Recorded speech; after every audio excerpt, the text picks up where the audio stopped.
ஆழ்வார் எம்பெருமானார் ஜீயர் திருவடிகளே சரணம். அஸ்மத் குருப்யோ நமः, அஸ்மத் பரமகுருப்யோ நமः, அஸ்மத் சர்வகுருப்யோ நமः.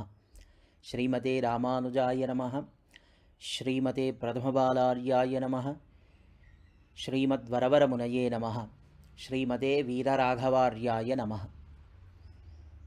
प्रिय भगवद्बंधुओं,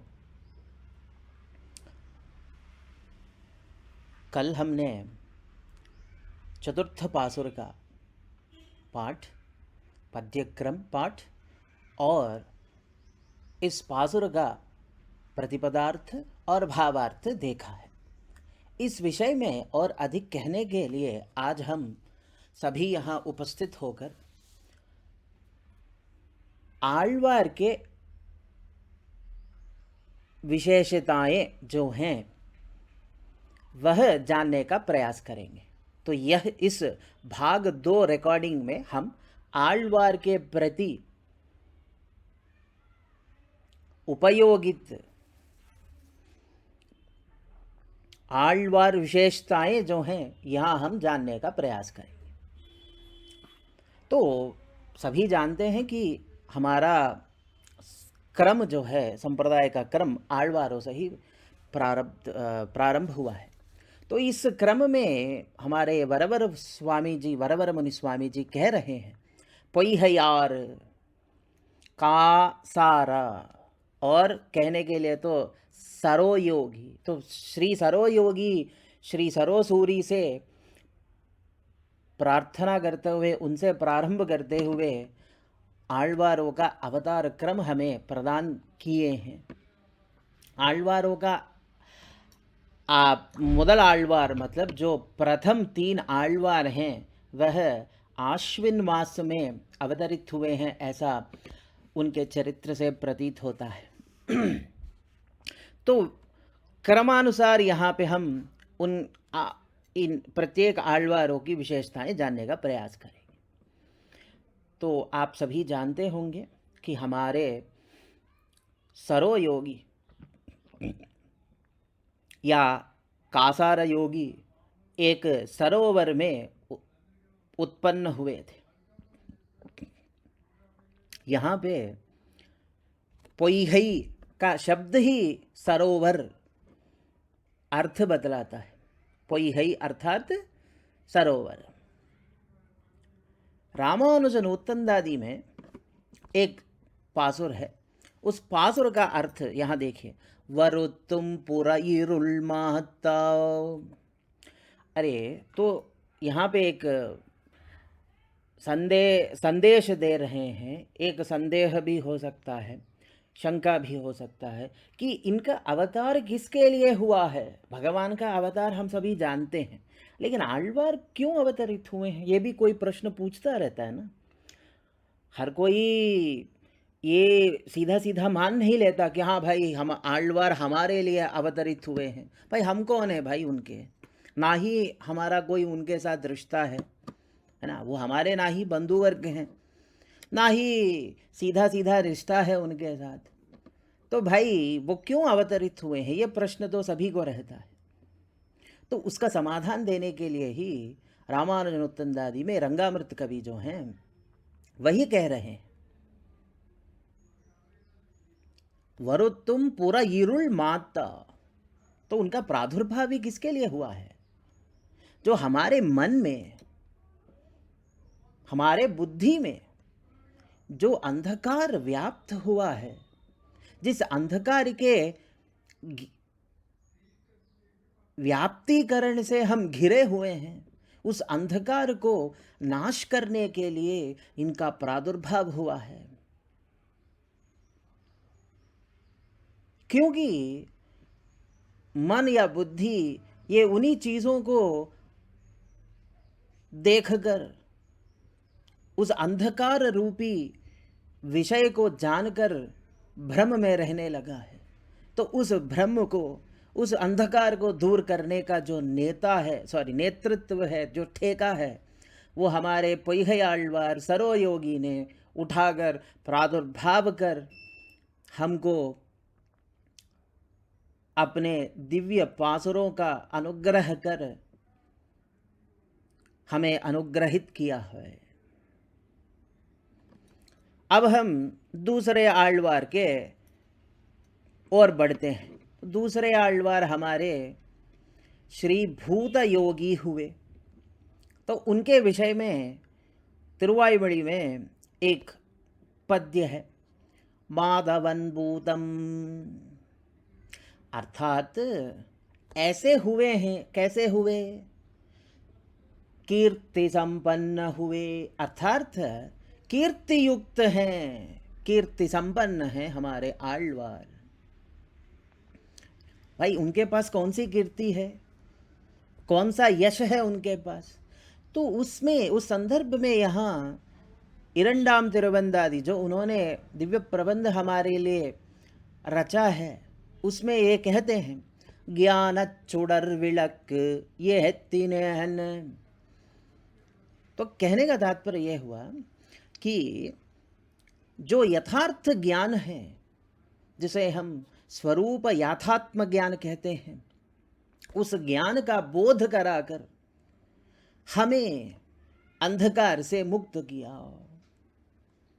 तो वो यहाँ पे ज्ञान रूपी दीपक के रूप में प्रतीत हो रहे हैं।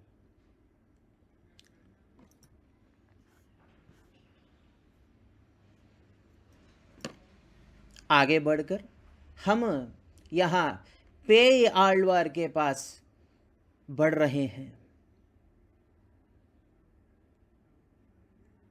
तो यहाँ हमारे पेय आಳ್वार भी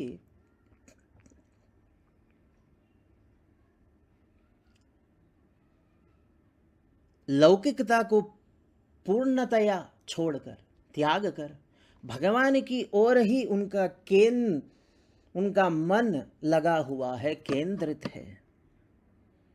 भगवान के दिव्य मंगल स्वरूप कल्याण गुणों का अनुसंधान करने में ही उनका मन निश्चित हुआ है। उन्होंने ठान लिया है कि हम लौकिकता में एक क्षण भर भी प्रवेश नहीं करेंगे, हमारा उसमें अधिकार ही नहीं है। यहाँ तो अधिकार की बात अलग ही है। जहाँ हमें अधिकार नहीं होता वहीं हमें अधिकार प्राप्त करने की चेष्टा या इच्छा बढ़ती रहती है। अरे कुछ कहो ना करो तो वही हम करने जाते हैं। तो यहाँ भगवद अनुग्रह से ये आಳ್वार जहाँ अवतरित हुए वहाँ तुरंत उन्होंने लौकिकता को त्याग दिया भगवत कृपा से, और भगवान के दिव्य कल्याण गुणों का ही अनुसंधान करने लगे। तो कहने का यहाँ तात्पर्य यह हुआ कि यहाँ पे कौन इतना, जिनका व्यक्तित्व इतना बड़ा हो गया है। मतलब व्यक्तित्व, किसी का अगर व्यक्तित्व जानना है तो हम कैसे जानते हैं? वो व्यक्ति को बड़ा होना चाहिए। कैसे? यश में बड़ा होना चाहिए, धन में धनवान होना चाहिए, यश संपन्न होना चाहिए, कीर्ति संपन्न होना चाहिए, इत्यादि इत्यादि। तो यहाँ पे पेरुमाल तिरुमொழி में एक पद्य आता है। तो उस पद्य में यानम और पेयान कह रहे हैं कि वो मैं हूं, अर्थात यहाँ स्वरूप याथात्म ज्ञान का बोध करा रहे हैं। तो यहाँ पे स्वरूप का बोध क्या करा रहे हैं? जब एक आಳ್वार ने अंधकार मिटा दिया, दूसरे आಳ್वार ने ज्ञान दीपक प्रकाश को उजागर किया, तो तीसरे आಳ್वार हमें क्या दर्शा रहे हैं? तो जब ये अंधकार निकल गया, उसके बाद जब ज्ञान का प्रकाश विद्यमान हुआ, तो उसके बाद कौन दिखेगा? साक्षात परब्रह्म श्री मन नारायण दिखेंगे। वही तो ये कह रहे हैं, यही तो कह रहे हैं। कैसे? கோவலுல் மாமலரால் தன்னொடுமாயனை கண்டமை காட்டும் தமிழ் தலைவன் பொன்னடி போகத்தும், दसवें पासुर में कह रहे हैं। तो यहाँ पे जब ये अंधकार निकल गया और जब ज्ञान का प्रकाश हुआ, विद्यमान ज्ञान रूपक दीपक विद्यमान हुआ, तो वहाँ अंधकार हट गया। ज्ञान रूप से ज्ञानमय भगवान, ज्ञान रूपी भगवान का हमें वहाँ दर्शन प्राप्त हुआ। सतचित आनंद का विग्रह स्वरूप वहाँ दर्शन प्राप्त हुआ। कौन है वो? साक्षात पर ब्रह्म, ब्रह्म परात्पर श्रीमन नारायण का दर्शन प्राप्त हुआ। तो ऐसे भगवान का दर्शन कराने में जो सामर्थ्य रखते हैं और ऐसा दर्शन जिन्होंने हमें कराया है, ऐसे आಳ್वार को हम नमन करते हैं। इसीलिए वो कहते हैं पेयार। इतना स्पष्ट रूप से स्वरूप यथात्म जानने वाले हमारे आಳ್वार संत हैं। इडई कळि तिरुक्कोवलूर, इस प्रकार से उनका वैभव गान करते हुए आचार्य जन कहते हैं।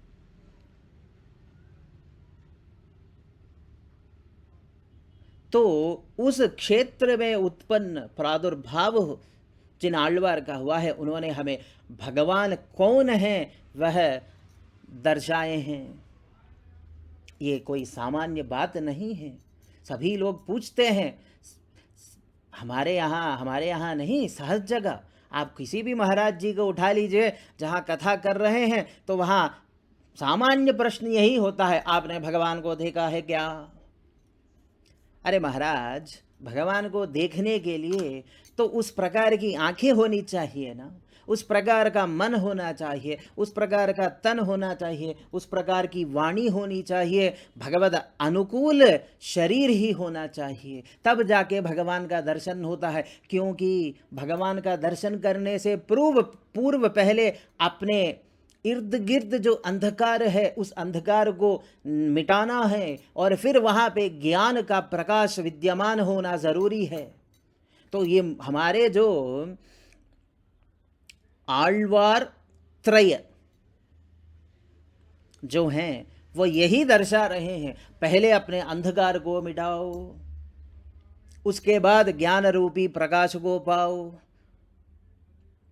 अर्थात ज्ञान रूप से आप विद्यमान हो। जब आप परिपूर्ण स्वरूप के अनुकूल जब आपका ज्ञान संपन्न हो जाएगा, उच्च शिखर पर जब पहुंच जाएगा, क्या होगा? आपको भगवान,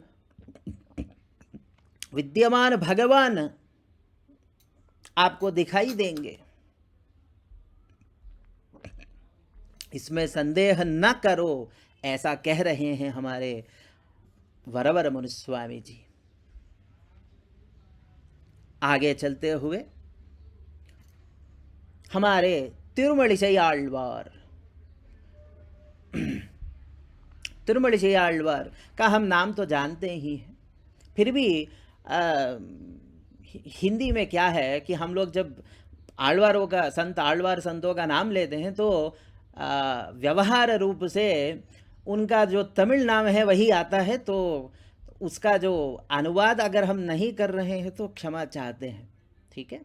जहाँ तहाँ हमको कहना है वहाँ वहाँ हम कहेंगे, लेकिन आप उनके नामों को यथारूप जानने का प्रयास कीजिए। तो यहाँ मलिसै अय्यन कह रहे हैं, तो मलिसै, तिरुमलिसै आಳ್वार। तो तिरुमलिसै आಳ್वार का क्या वैभव है? इरामानुष नूतनदारी में रंगामृत कवि स्वामी जी कह रहे हैं, इडम कोंड कीर्ति मलिसै गिरैवन। मलिसैक इरैवन, मलिसै ये एक महिसार क्षेत्र है, ठीक है। उस क्षेत्र के यह अधिपति हैं, नायक हैं। तो ऐसे तिरुमलिसै और महिसार क्षेत्र के जो नायक हैं, उन नायक को हम नतमस्तक हैं, उनके नतमस्तक हैं। आगे जाकर अरुलमारन, तो हमने कह दिया ना कि कृपामय श्री षडगोप स्वामी जी। कण्णिन शरत्तांब ग्रंथ में मधुर कवि आಳ್वार भी व्यक्तिगत रूप से श्री षडगोप स्वामी जी के कृपामय वैभव को साक्षात कर उन पर भी,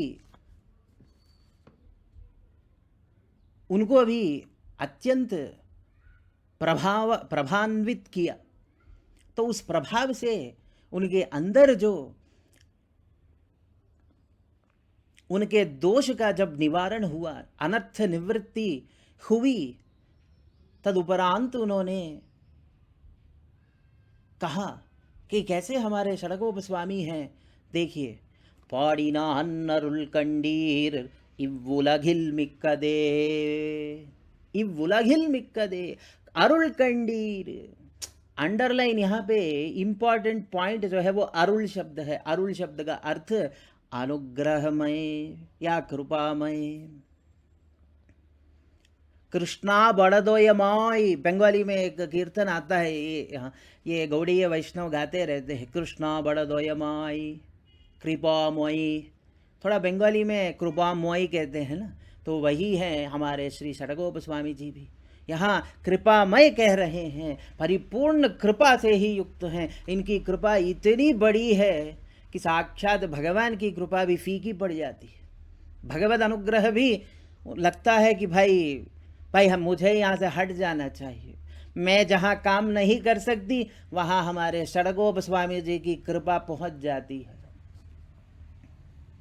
तो वैसे ही हम जब हमारे अंदर का जब स्वरूप याथात्म ज्ञान जागरूक होता है और जब चरम अवस्था को प्राप्त करता है, उस चरम अवस्था को प्राप्त करने के क्रम में जो परिणाम हुआ है हमारे अंदर, वह परिणाम को हम सभी को प्राप्त करने के इच्छुक रखते हैं कि ये सभी को प्राप्त हो।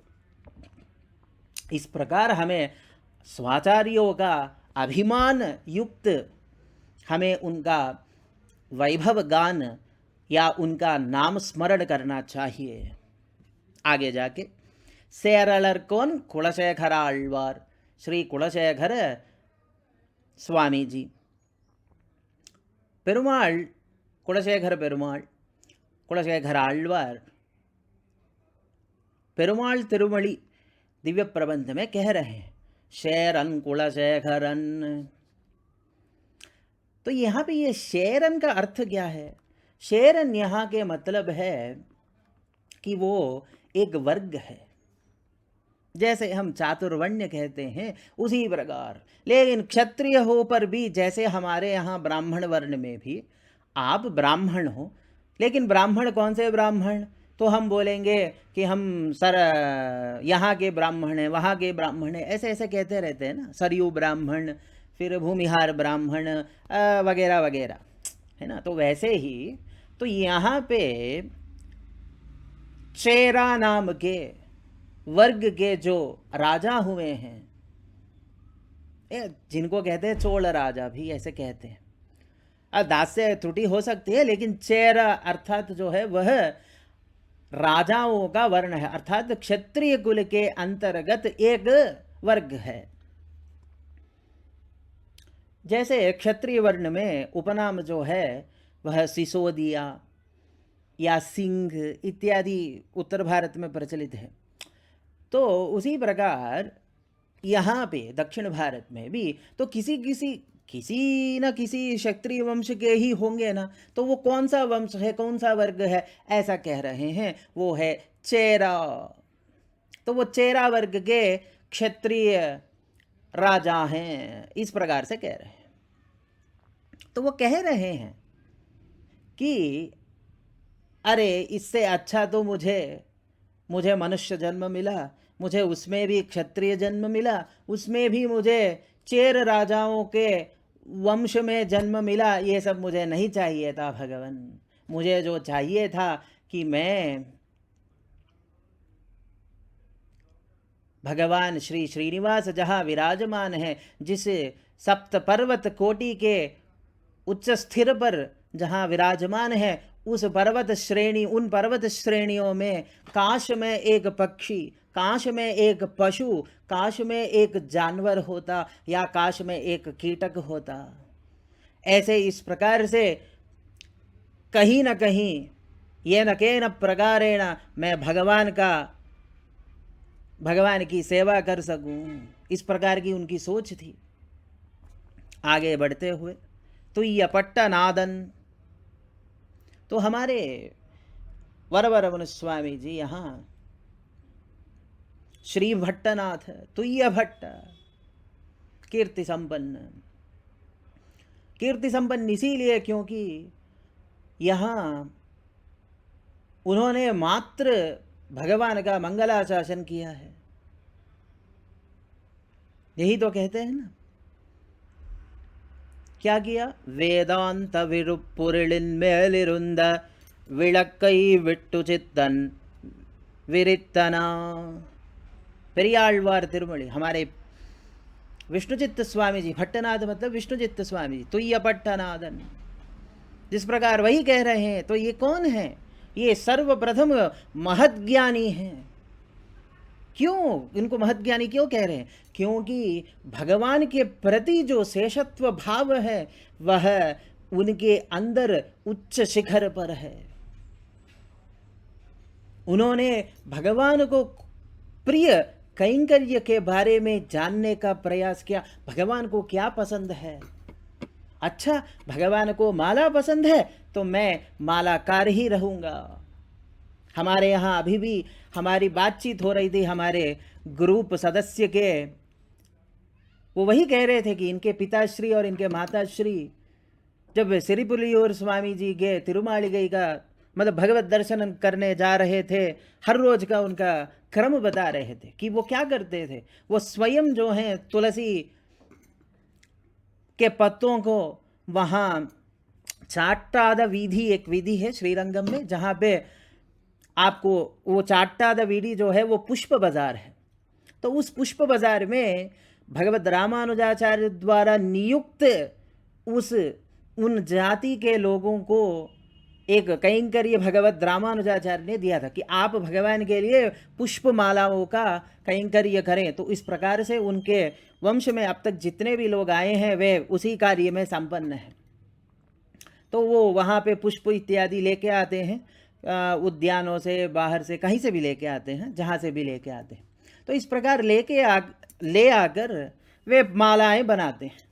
तो यहाँ हमारे कई सारे ऐसे श्री वैष्णव जन है, विशेष रूप से हमारे सदस्य के जो उनके माता चरण और पिता चरण जो विशेष रूप से सिरिपुरियूर स्वामी जी के कैंकर्य में नित्य संलग्न हैं, वे हर रोज उनके प्रभु के लिए, उनके ठाकुर जी के लिए वे माला बनाकर वहाँ छोड़कर रख जाते थे। कहने का तात्पर्य ये हुआ कि वो कहते भी नहीं थे कि ये कार्य मैंने किया है। कैंकर्य भी जब हम करते हैं तो ये कहना नहीं चाहिए कि मैंने ये किया है। नहीं, आप करो, बस उसका नाम मात्र ना लो, बस ये पता भी ना चले कि आचार्य के लिए हमने इतना किया है। उनको कभी भी पता भी नहीं चलना चाहिए। लेकिन आज जो मैं ये कह रहा हूँ आप ध्यान से सुनिए, मैंने अपने आचार्य के लिए कभी कुछ किया नहीं। वो मेरे दादाजी थे स्वयं, ठीक है, तो उनके लिए मैंने कभी कुछ किया नहीं। जब तक वो जीवित थे मैंने कुछ नहीं किया। उनके मरणोपरांत, उनके परम पद गमन के बाद ही दास को इच्छा जागृत हुई, अरे रे उनके लिए मैं कुछ कर सकूं। एटलीस्ट मेरा इतना तो दायित्व बनता है कि एटलीस्ट मैं थोड़ा कुछ कालक्षेप करूं। अगर उससे उस आचार्य कैंकर्य से मुझे थोड़ा सा भी धन प्राप्त हो तो उस धन को मैं श्री वैष्णवों के कैंकर्य में, भगवत कैंकर्य में उसका उपयोग करूं। देखिए, ये हमारे पेरियाழ்वार और विष्णुचित्त स्वामी जी का श्रेष्ठ मन था। आगे बढ़ते हुए अनबर ताल तूली, अनबर तोंडर ताल अड़ी, तूली धूली माने धूल, चरण धूल, इसीलिए उनका नाम तोंडर अड़िपोड़ी। भक्तांघ्रि रेणु शब्द आपको पता ही होगा। तो भक्तों के पादारविंद से जो धूड़ी निकलती है, उस धूड़ी का पात्रत्व जिन्होंने दायित्व किया है, जिन्होंने उसे स्वीकारा है, इसलिए उन्हें भक्तांघ्रि रेणु कहते हैं। तो यहाँ हमारे श्री भक्तांघ्रि रेणु स्वामी जी का अवतार एक महद ब्राह्मण कुल में हुआ है, तो स्वतः सिद्ध होगा ही कि ब्राह्मण लोग अपने उच्च जाति का अभिमान करते हैं, जो सभी करते हैं। लेकिन इनमें थोड़ा सा कुछ ज़्यादा ही था, ज़्यादा ही इनको रोष था, अभिमान था कि हम फलाना ठिकाना ब्राह्मण हैं। तो यहाँ आश्चर्य की बात यह है, जब उनके हृदय में भगवान ने परिवर्तन कराया, भगवान के प्रति उनके हृदय में प्रेम जागृत हुआ, तो उनको लगा धिक, मेरा इतना उच्च जाति का जो ब्राह्मणत्व है वह इतना हीन है मेरे भगवत कैंकर्य के लिए। काश मैं निम्न वर्ण में ही पैदा हुआ होता तो ऐसा अभिमान कभी न पाता। आजकल का कुछ नज़रिया ही कुछ अलग है। आजकल हम अपनी हीन अवस्था में हैं, ब्राह्मण जाति हीन अवस्था में है और इतर जाति उच्च अवस्था में है। ऐसा नहीं है कि वो उच्च अवस्था में नहीं होना चाहिए, लेकिन कभी हमारे जाति का हमें अभिमान नहीं होना चाहिए, ना कभी हमारे धन संपत्ति का भी अभिमान होना चाहिए। इसीलिए हमारे यहाँ कहते हैं कि हमें कुरेश स्वामी जी की तरह अभिमान रहित होना चाहिए, क्योंकि अभिमान करने के लिए भी आपके पास कुछ होना चाहिए ना। अगर जब कुछ है ही नहीं, जब आचार्य ही आपके लिए सर्वस्व है, तो आचार्य के प्रति ही अभिमान होना सर्वोत्तम है। क्यों कहते हैं? इसीलिए कहते हैं क्योंकि भगवान के भक्तों के पास यह ईर्ष्या नहीं होती, वो ईर्ष्यालु नहीं होते, वे ईर्ष्या रहित होते हैं।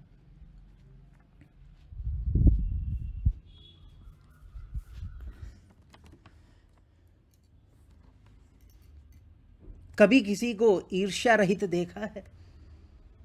नहीं स्वामी, कभी भी आप ऐसा कोई पा ही नहीं सकते। हर किसी में कहीं ना कहीं 1% भी आपको ईर्ष्या दिखाई पड़ता है।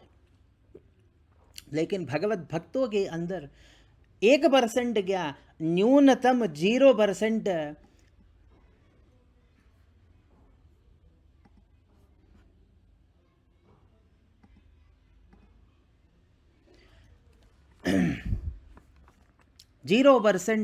क्या होता है? ईर्ष्या रहित होते हैं। देखिए, हालांकि आजकल की दुनिया में सभी, देखिए रामानुज काल से ही या उसके पूर्व काल से ही ईर्ष्यालु जन संप्रदाय में थे, होंगे भी और आने वाले काल में भी रहेंगे। ये देखिए हम अपने घर कुल में ही बहुत सारे ईर्ष्यालु लोग रहते हैं। मेरा भाई ईर्ष्या कर सकता है मुझसे, मेरी बीवी धर्म पत्नी भी मुझसे ईर्ष्या कर सकती है, नाना प्रकार से ईर्ष्या उत्पन्न हो सकती है। लेकिन जब भगवान के प्रति कोई आश्रित हो तो उस भगवत भक्त में 1% भी ईर्ष्या नहीं होनी चाहिए, ऐसा हम सभी मानते हैं, है ना। और हमारे प्रति वे अन्याय नहीं करेंगे, हमें ठगेंगे नहीं, हमारे प्रति द्वेष भावना नहीं रखेंगे। देखिए, अगर किसी का उद्धार हो रहा है, किसी की प्रगति हो रही है, तो उस प्रगति में हम अपना हाथ बटाएंगे, देखिए ऐसे महान व्यक्ति है ये। तो हमारा जो व्यक्तित्व है उसी को दर्शाना है ना हमें। तो वैसे महान व्यक्तित्व जो हैं तोंडरीपुड़ी आಳ್वार हैं, श्री भक्तांघ्र रेणु आಳ್वार स्वामी जी हैं। उसके बाद नरपानन, पाणन अर्थात तिरुप्पान आಳ್वार, पाणनाथ स्वामी जी। तो पाणनाथ स्वामी जी, आप इनकी कथा तो आप सुने ही होंगे। इन्होंने एक अद्भुत ग्रंथ हमें प्रदान किया है, अनुग्रहित किया है, वह अमलनादि पिरान प्रबंध है। अमलनादि पिरान प्रबंध में वे कहते हैं, अड़िया हर केन्नैया हटपड़ुत्त विमलन विन्नवर गोहन विरयाहर पुलिल्वे हंगड़वन इत्यादि। तो वे ऐसे निम्न जाति में उत्पन्न हुए हैं, तो स्वतः सिद्ध उनमें नैच्य है। वे कभी भी अपने आप को नीच ही मानते थे, कभी भी अपने आप को उच्च कभी दर्शाया नहीं है। यही उनकी उच्चतम दशा है। अर्थात जब आप किसी विषय पर आप गर्व नहीं करते, अभिमान नहीं जताते, तो वही आपका व्यक्तित्व हो जाता है। तो यहाँ पे मैं भगवान का भक्त हूँ, मैं भगवान का भजन कर रहा हूँ, मैं इतनी माला जप रहा हूँ, मैं इतना यज्ञ कर रहा हूँ, मैं इतने बड़े बड़े स्फूर्ति स्मारक विग्रह प्रतिष्ठा कर रहा, ये सब बाह्य है। आंतरिक विषय क्या है? मेरे अंदर कोई भी प्रकार से मैं श्रेष्ठ नहीं हूँ।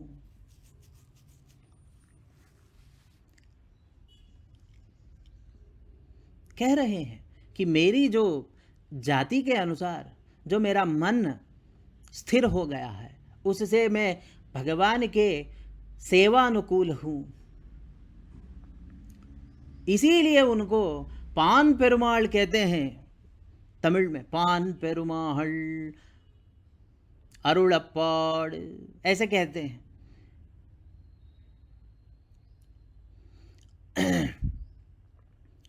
तो यहाँ पे एक श्लोक आता है, श्रीवचन भूषण से एक सूत्र आता है, तदीयदासत्तुक अणुगुणमा जन्म सिद्धमान नैच्यत्तै नन्मयाग उड़यराई।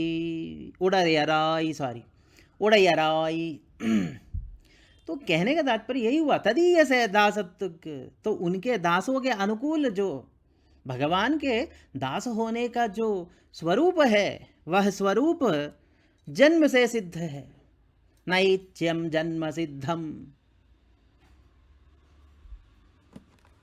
आगयाल उत्कृष्ट जन्म में श्रेष्ठम।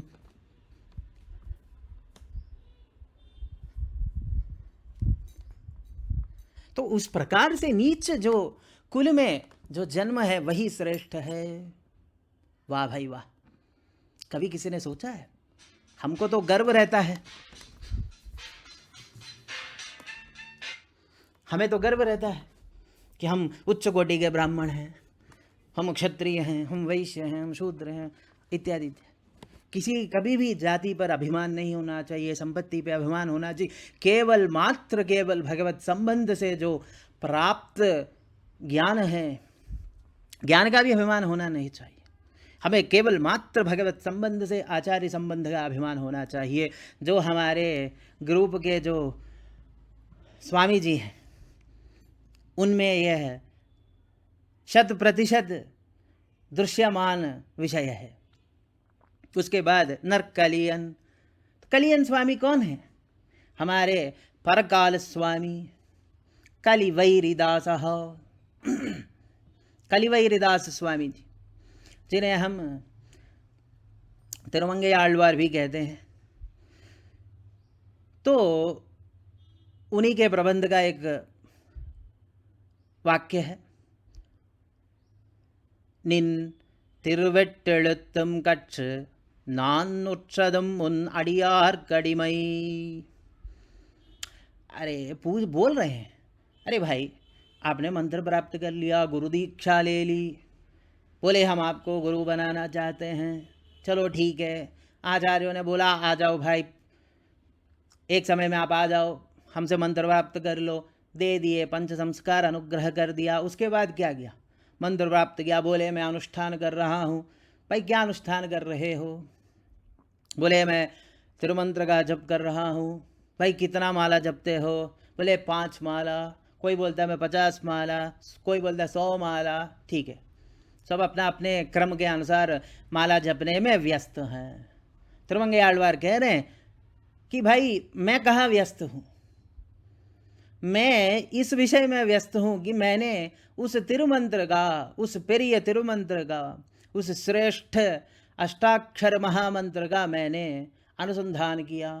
अनुसंधान में मैंने क्या प्राप्त किया? अनुसंधान में प्राप्त किया कि मैं भगवदाश्रित भगवत भक्तों का मैं सेवक हूं।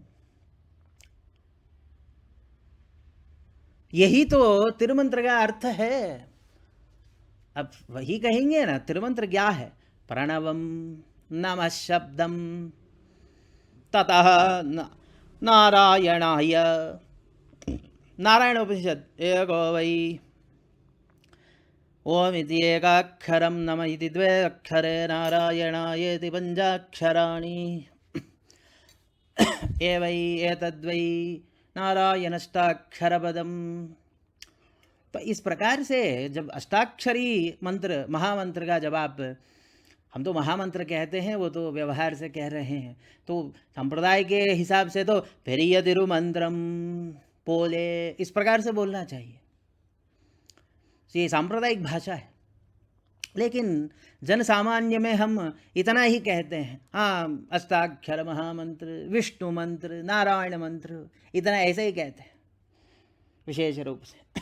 तो मंत्र का वैभव ही इस प्रकार है।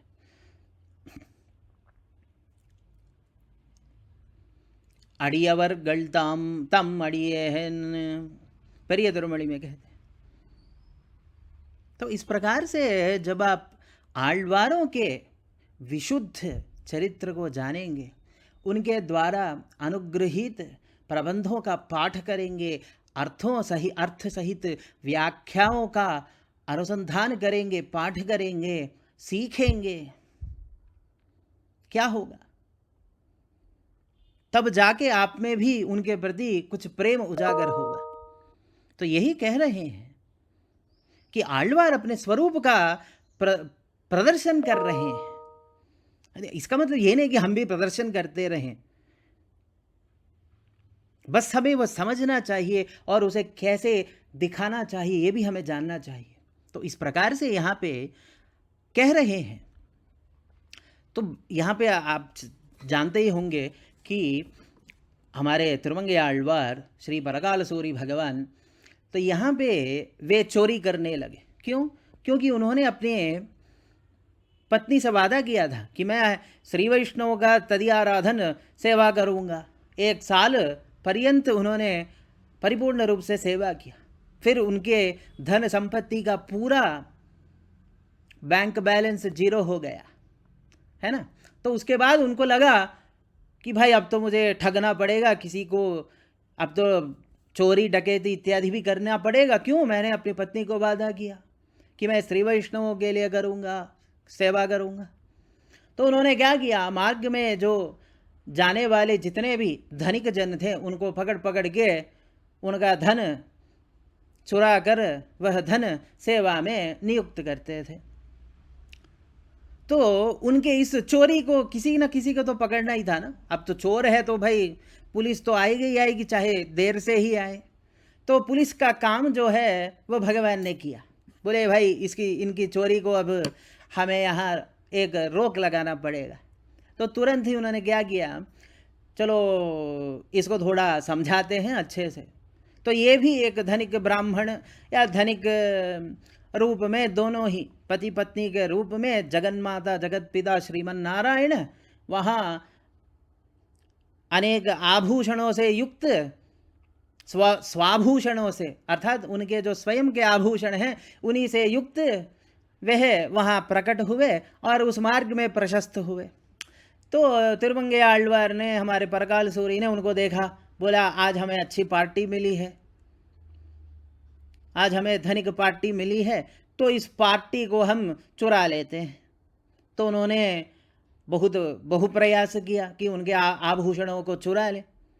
तो उस क्रम में जितना उनसे उनका प्रयास रहा कि वो जितना चुरा सके उतना चुरा लिया, बाकी जितना भी उनके शरीर से जो चिपके हुए आभूषण थे वो निकाल नहीं पा रहे थे। तो विशेष रूप से अंगूठे के पास, अर्थात उनके पाद कमलों के पास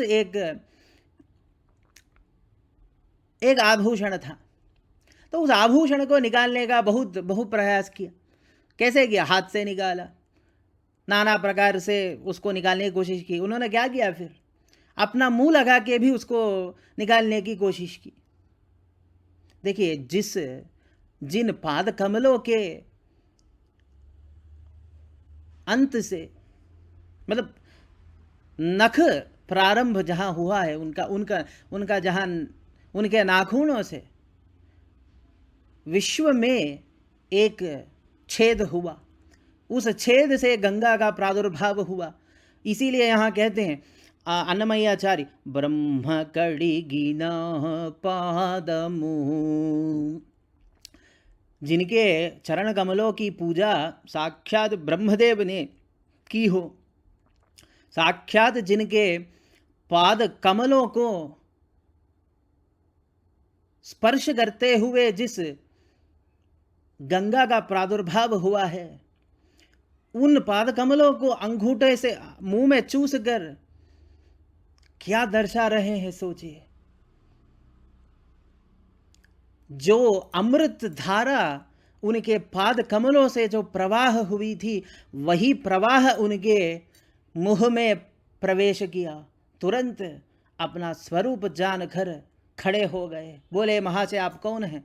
तो तब उस प्रकार से भगवत दर्शन प्राप्त हुआ। तो उस दर्शन को याद करते हुए यहाँ हमारे परकाल सूर्य स्वामी कह रहे हैं, अरे भगवान से ही इन्होंने चक्रायुध छीनने का प्रयास किया, भगवान के सभी आभूषणों को छीनने का प्रयास किया। अरे भगवान को, भगवान के आभूषणों से आप विरक्त कर सकते हैं, छीन सकते हैं? नहीं छीन सकते ना। अर्थात जब आप वो लेने का प्रयास करेंगे तो भगवान आपको प्राप्त हो जाएंगे। इसीलिए भगवान के जो दिव्य आभूषण है शंख और चक्र, जब आप प्राप्त कर लें तो क्या प्राप्त होता है? आपको भगवान प्राप्त होते हैं। यही यहाँ दर्शाना चाह रहे हैं। तो इस प्रकार से यहाँ पे हमारे आಳ್वारों का जो विशिष्ट वैभव है वह दर्शाया गया है, और वही क्रम जिस प्रकार से वह अवतरित हुए हैं वो क्रम भी यहाँ बताया गया है। कान पेरुम तो हट्टम आविर्भूतम, तो भगवान भी का भी प्रादुर्भाव ही हुआ है ना। तो भगवान कहते हैं यदा यदा हि धर्मस्य ग्लानिर्भवति भारत अभ्युत्थानमधर्मस्य तदात्मानं सृजाम्यहम्, उसी प्रकार। तो यहाँ आಳ್वारों का भी भगवान उनको भी सृज रहे हैं, उनकी भी उनको हमारे लोक में भेज रहे हैं, ऐसा हम मानते हैं। तो इस प्रकार से हम दूसरे भाग में आಳ್वारों के चरित्र, संक्षिप्त चरित्र का हम